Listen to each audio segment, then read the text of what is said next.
भुवनेश शर्मा जी कोटा राजस्थान से। बाबा माइक दे दीजिए।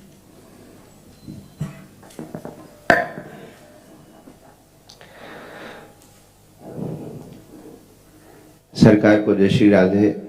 सरकार, मन में एक प्रश्न है, मैं भागवत को अध्ययन करूं, वाचन भी करूं, मेरा भाव है मैं वक्ता नहीं कहूं, अपने आप को भागवत को विद्यार्थी कहूं। श्री सुखदेव जी को परीक्षित जी ने जो प्रश्न निवेदन किया वैसे ही प्रश्न या दास को भी है। ग्रहेशु ग्रह मेधि नाम, जिनकी चित्तवृत्ति घर में लगी भई है, तो भगवत परक होवे में सर्व ग्रहासक्त भक्तादि चाहे कि भगवान के परक चित्तवृत्ति है जाए जी, किंतु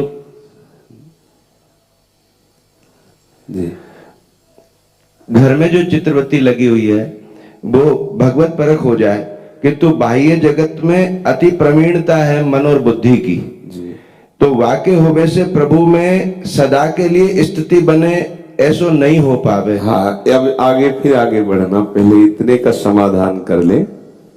आप शास्त्र के स्वाध्याय परायण है इसलिए आप समझ सकते हैं। ग्रह का तात्पर्य, गृहासक्त चित्त का तात्पर्य केवल घर मकान से नहीं है। गृहासक्त का तात्पर्य है यावत स्वस्थमिदम गृहम कलेवरम।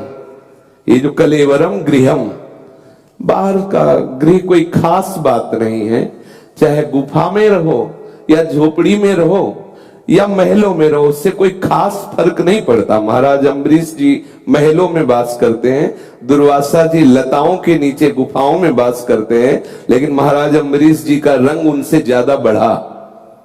यहां जो चित्ताकर्षण गृह में है वो इस गृह के है। यावत स्वस्थमिदम कलेवरम गृहम, इसको भर्तरी जी ने गृह कहा है। ये आत्मा का घर है, शरीर, और इसमें राग होने से ही अन्य सारे राग हैं। घर में राग करते हैं इसके राग के कारण, पारिवारिक संबंधों में राग है इसके राग के कारण, भोग प्रिय लग रहे हैं इसके राग के कारण, चित्त विषयों का चिंतन कर रहा है, एक एक वृत्ति विषयाकार हो रही इस गृह के राग के कारण। अगर इस गृह का राग खत्म हो जाए तो सब जगह से राग खत्म हो गया। मूल राग ये है, स्थूल, सूक्ष्म और कारण।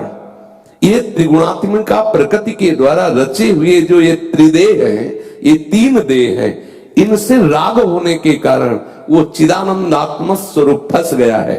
अब वो चाहे गृहस्थ वेश में हो या विरक्त वेश में, इसका भी कोई खास निर्णय नहीं, इसका भी कोई खास बात है चित्त का भगवदाकार कर लेना, मुरारी पादार्पित चित्त वृत्ति कर लेना। अब ये चित्त वृत्ति भगवदाकार कैसे हो, खास बात यह समझना है। वो होता है भगवत प्रेमी महात्माओं के संग से, दूसरा कोई उपाय नहीं। पूरी भागवत पढ़ करके देख लीजिए, जहां कहीं ये बात आएगी तो खास बात आएगी कि समस्त संगों से हटा करके एकमात्र भगवत रंग में रंगने वाला सत्संग है भगवत प्रेमी महात्माओं का। व्रतांश यज्ञ छंदांश तीर्था नियमा यमा यथा वरुणधेत सत्संगा सर्वसंगोपहो हिमाम।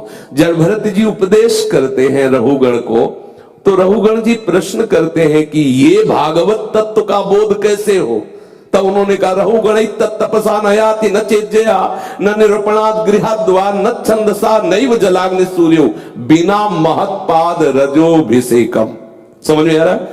श्री प्रहलाद जी महाराज कह रहे हैं दैत्यराज हिरण्यकश्यप से, नैसाम मतिस्तावद रुक्रमांगिम स्पृष्ट्यानर्थापगमो यदर्था महीयसाम पाद रजोभिषेकम निष्किंचना नाम न व्रणीत यावत।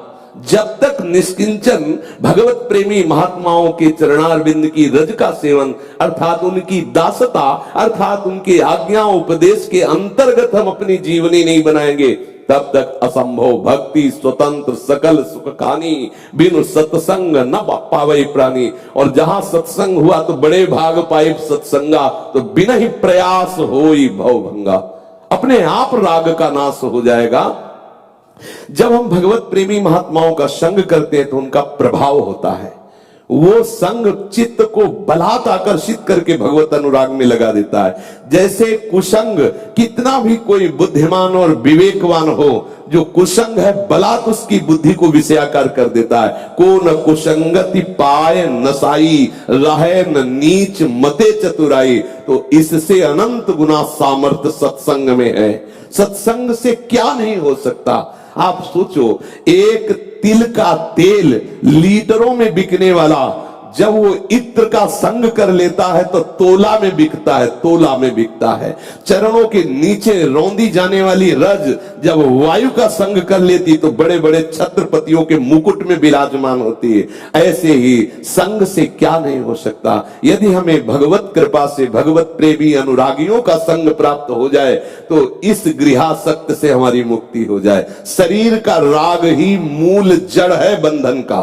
ये देहाभिमान, देह अहमता, देह ममता ही वो महान भ्रम है, वो महान मृत्यु है, वो महान अज्ञान है जो मुझ चिदानंद सहज सुख राशि चैतन्य निर्मल को बांध करके अनुभव करा दिया कि तू विषयी है, तू पापी है, तू नीच है, तू पामर है, तू मरण धर्मा है। मुझ अविनाशी चैतन्य निर्मल को फंसा लिया, ये भ्रम हो गया।